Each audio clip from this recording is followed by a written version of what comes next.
Hello everyone! Today, I'm going to show you how you can order food and send it as a gift to someone using the DoorDash. First, open your DoorDash and select a restaurant. For this example, we'll choose Starbucks. Pick the items you want, add them to your cart.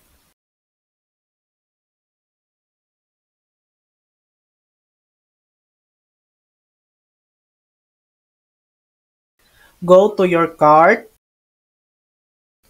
click Continue, and then scroll down until you see Send as a gift option. Tap Send as a gift. You'll be prompted to add details like a digital card or note, the recipient's name, and their phone number. Fill those in and tap Save. Lastly, you can choose to notify the person or keep it as a surprise for the receiver. And that's it. That's how you can order food and send it as a gift to someone using the DoorDash. Thanks for watching!